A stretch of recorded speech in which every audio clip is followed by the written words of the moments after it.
Salut à tous, on se retrouve pour le brief du 24 mai. Aujourd'hui au programme BTC, Ether comme d'hab, avec gros tour sur la macro, avec S&P et dollar, et après l'order flow et les quelques datas comme d'hab. Alors pour commencer BTC, on a eu un petit retour baissier. Donc on avait une sorte de contraction du prix, je vais mettre en 4 heures plutôt. On avait une contraction du prix. On est venu chercher les stops au nord, ces stops-ci. Ici on en a accumulé quelques-uns, ici on est venu les chercher.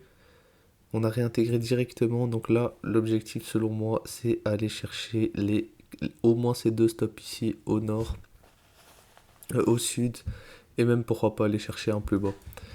Donc ouais, c'est très mauvais pour le dollar. On verra qu'il y a même des confirmations avec le S&P 500, enfin c'est très mauvais pour le BTC, il y a des confirmations avec le dollar, le S&P 500, etc.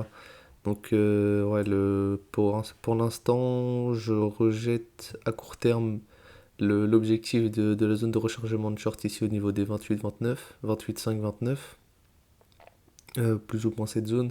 Ou alors le gap CME, c'était mes objectifs, mais pour l'instant, tant qu'il n'y a pas de vraie confirmation haussière, pour l'instant c'est de vrais retournements, on va dire. Ces zones-ci, je les laisse de côté pour l'instant. Là, pour l'instant, mon billet est plutôt bearish en ce qui concerne. Si je regarde uniquement la charte du BTC, déjà, ouais, c'est pas beau parce qu'il y a une chasse au stop au nord pour après, comme si on voulait aller chasser au sud maintenant, donc c'est en général ce qu'on fait. Donc après, à voir. Peut-être qu'on ira juste chercher les deux là. Après qu'on ira remonter, je sais pas, mais en tout cas, ça montre que même à très court terme, on fait toujours des bas de plus en plus bas. Donc ouais, à voir pour le BTC au niveau des objectifs. On a toujours le premier arrêt depuis tout le mouvement qui est au niveau des 25 000, 25 002 plus ou moins aussi en confluence avec la zone de résistance à laquelle on est resté en dessous pendant quasi un an. Donc cette zone-ci est importante. Après, comme d'hab, je vous l'ai déjà dit, j'ai un peu du mal avec cette zone. J'ai du mal à la voir tenir en tant que vrai support pour après rebondir plus haut. Pour moi, ça pourrait servir de support à court terme pour après chercher les 23 000. Parce que cette zone-ci, s'il y a une vraie confirmation bearish, c'est pour moi la vraie zone dans laquelle on pourrait poser un bottom. Pourquoi c'est cette zone? Parce que déjà c'est la zone de rechargement de tout le mouvement depuis le 10 mars. Donc pas depuis le bottom, hein, depuis le 10 mars. Ici, on est au niveau du premier arrêt.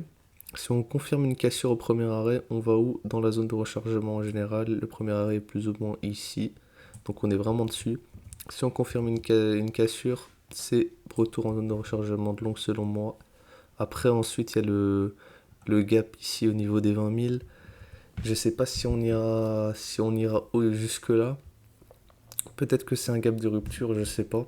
Mais en tout cas, je pense que c'est le seul gap. Ils ont tous été comblés. Enfin, je pense, je suis sûr ici, il a été comblé. Donc, ouais, ça peut former un gap de rupture comme on a eu en 2018. Mais à voir après ça. Aussi, on a le gap toujours en haut, mais voilà, c'est pas dans les objectifs pour l'instant. Ce qui concerne les terres, c'est la même chose, mais c'est un peu mieux quand même, parce qu'on est toujours dans le range. Certes, on a fait un gros retour baissier, mais on est toujours dans le range, on fait toujours des bas de plus en plus bas, même à très court terme. Là, je suis en 4 heures, et à plus long terme aussi. Pour moi, l'objectif de zone de rechargement de short aussi, il est potentiellement dépassé pour l'instant. Après avoir, hein, s'il y a un retour du. Bon, je remontrerai le dollar et le SP500 après, mais s'il y a un retour de ces deux actifs-là, pourquoi pas. Mais pour l'instant, je vois bien l'Ether aller chercher ces deux poches de liquidité juste en dessous ici, au niveau des 1008 et des 1770. Dans ces zones-là, au moins, aller chercher les quelques stops. Et après, on verra en fonction de la réaction de la macro. Sinon, pour les objectifs un peu plus long terme, s'il y a une confirmation baissière, pour moi, bah, c'est toujours l'objectif de la zone de recharge. La même logique que pour le BTC, depuis le 10 mars, on prend la zone de rechargement de short. Actuellement, on est toujours au niveau du premier arrêt, on est même un peu en dessous. On joue avec, plus ou moins, on joue dans la zone du premier arrêt. S'il y a une vraie cassure, c'est pour moi objectif la zone de rechargement de longue. Il y a également des grosses poches de liquidité en plein dedans, donc pour moi aller voir le BTC au niveau des 1600, ce serait vraiment complètement envisageable, sachant que c'est en plus de ça, c'est le premier arrêt depuis le bottom. Donc on pourrait peut-être aller un peu en dessous, puis revenir, etc. Donc pour moi, c'est vraiment cette zone que je vise au niveau des 1006. Ensuite, S&P 500, voilà, donc on avait une contraction du prix. Contraction du prix ici, on est venu la casser. On a été chercher tous les stops qui s'accumulaient là, même les stops plus long terme, même celui-ci. On avait identifié une sorte de range ici entre le point boule et le point bear. Si on passait le point boule, ça formait un W, même ici.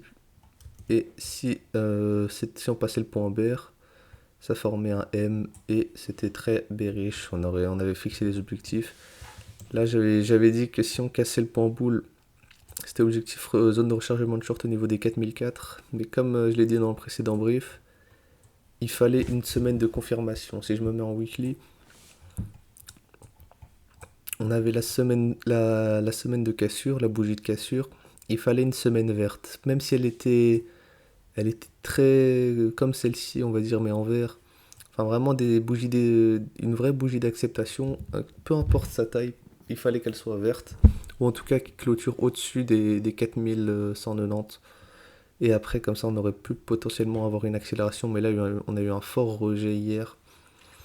Pour moi, en général, quand on fait ce genre de pattern, c'est retour dans le range opposé. Parce que là, on a été chercher tous les stops au sud, au nord. On ira chercher probablement tous ceux au sud, voire jusqu'à celui-ci au niveau des 4050. Donc faire attention pour ça, c'est pour ça que c'est mon biais sur le BTC plutôt bear en ce moment, parce que la macro est moyenne actuellement. Ensuite, en ce qui concerne le dollar, il avait fait un léger repli, donc il avait énormément poussé ici, énormément poussé. Petit repli, on pouvait se dire, est-ce que, voilà, non, là on voit clairement qu'il veut repartir. Après, est-ce que là on voit qu'il y a une sorte de résistance, on voit que c'est une zone qui a pas mal tenu. Ici, peut-être qu'il va un petit peu galérer dedans, peut-être qu'il va se faire rejeter aussi. Mais à voir pour l'instant, mais en tout cas on voit que le dollar il monte quand même pas mal de force. L'objectif du dollar pour l'instant c'est la zone de rechargement de short.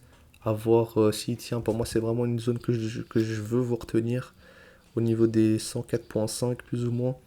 Si on passe au-dessus, là, ce serait vraiment compliqué. Après, on a encore le premier arrêt qui peut sauver les assets à risque au niveau des 105 points. Et après, si ça va là dans la zone rouge et que ça la casse, ce serait vraiment très très mauvais. Mais en tout cas, moi, j'attends de voir la zone de rechargement de short tenir. C'est vraiment le point que j'attends. Ce qui concerne la BTC dominance, rien de spécial à dire, toujours en haut de range. Toujours aucune direction prise. Même chose pour le Total 3, toujours en bas de range. On casse, enfin, on résiste quand même pas mal. Après, on est dans une grosse zone de résistance, mais on résiste quand même pas mal. On fait plus de vraies bougies comme les dernières. Donc à voir comment réagit les alts. Alors l'order flow. L'order flow, bah, CVD spot en chute libre toujours depuis presque un mois. C'est les fundings qui sont relativement hauts quand même. Spread très en négatif, bon ça c'est bien. Grosse hausse des longues, donc ça c'est très mauvais, on va le voir ici après, mais les longues ont complètement explosé. Maintenant je vais vous le montrer, voilà 69%. Les longues ont complètement explosé. L'open interest ici on le voit, hein, donc cette bougie là c'est énormément de longues. Et voilà, c'est à peu près tout. Donc l'order flow est plutôt voilà, mauvais. Enfin, en tout cas, moi j'aime beaucoup cet indicateur. Tant qu'on voit pas un vrai retour du CVD spot, pour moi c'est compliqué. De vraiment. Je trouve que c'est un très. Il indique très très bien le retour des acheteurs ou des vendeurs Donc tant que je vois pas un vrai retour sur le CVD spot, pour moi c'est compliqué de voir vraiment un bottom.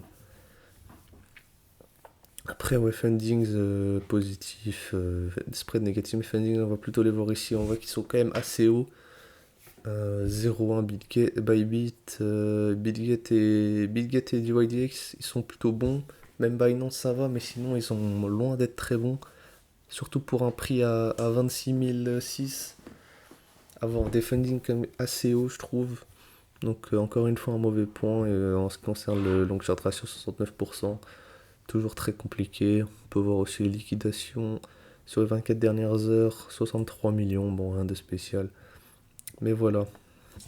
Concernant mon billet, il est plutôt bear en ce moment.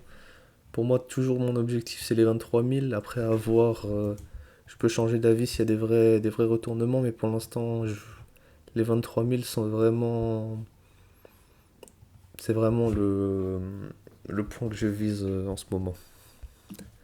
Voilà, j'espère que ça vous aura plu.